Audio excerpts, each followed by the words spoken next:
talk to you. As we just saw, you've said that Facebook improperly obtained data for up to 50 million Facebook users, and the point of this was to develop personality profiles and then target political advertising to them. My first question is pretty simple. To your knowledge, did the Trump campaign in 2016 use that improperly accessed data? Well, let me be clear. I left Cambridge Analytica before it joined the Trump campaign. Right. What I do know is that the company had been in talks with Trump before Trump had even announced his candidacy.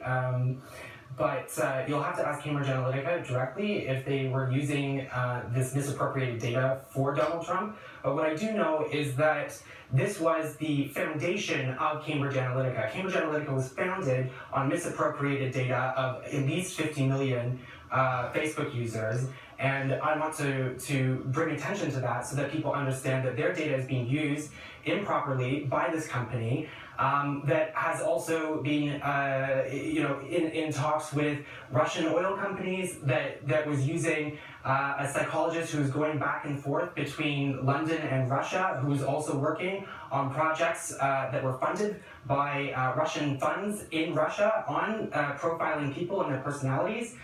So I think it's really important for Americans to know what this company has been doing with their data, and it's really important, I think, to find out, was this data used to help elect Donald Trump? Well, there's a lot to unpack there. To that last question you posed, as you say, you left in 2014, so you don't know if this data was used by the Trump campaign, but let's talk about what it was used for. What I do know is that Cambridge Analytica was meeting with Corey Lewandowski in 2015 before Trump had even announced and offering the services that I'm talking about right now. And that's what I wanted to get to. Can you explain, because you were one of the founders of this research, can you explain how it would be used? I think you'd even use the term weaponized data. How? What would it be used to do?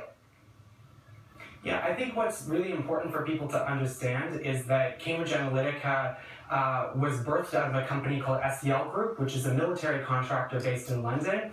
This data was used to create profiling algorithms that would allow us to explore mental vulnerabilities of people, and then map out ways to inject information into different streams or channels of content online so that people started to see things all over the place that may or may not have been true. This is a company that really took fake news to the next level by powering it with algorithms. So it's different than political advertising, because it seems to me any good political messaging tries to predict, guess at what might appeal to voters, and then design a message to that. But you say this went further by getting those personality profiles and then administering or delivering fake news messages?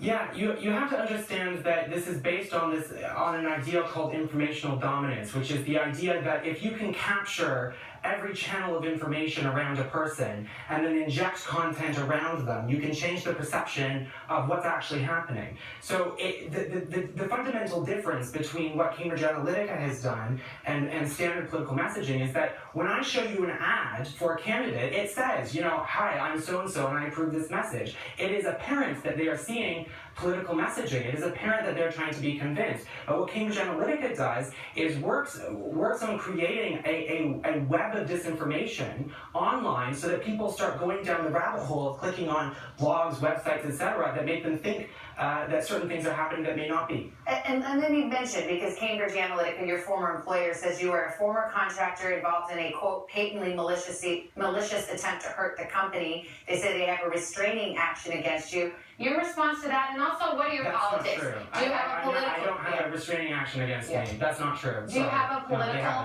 political agenda? Because Cambridge Analytica obviously was funded by conservative interests. You worked there. Is there any political reason why you're coming forward now? I think what's really important for people to understand is that this company misappropriated data of upwards of 50 million people from Facebook. They misused that data. That data was processed by psychologists who were going back and forth between London and Russia, who were also working on projects in Russia for Russians, that this company was using this data Meanwhile, as I was talking to the second largest oil company of Russia, sending work that I was doing to the CEO of Lukoil, which has known links with the Russian FSB, which is their state security services. I think we need to step back for a second and depoliticize this, because this is about the safety of Americans and the integrity of the American democratic process. If this data was misappropriated and mishandled by this company, and I think that they need to be investigated for that. Yeah, and it seems like that is going forward, and certainly Facebook is answering some questions as well. Christopher Wylie, thank you so much for your time. Appreciate it. Cheers. Thanks for having me. Sure.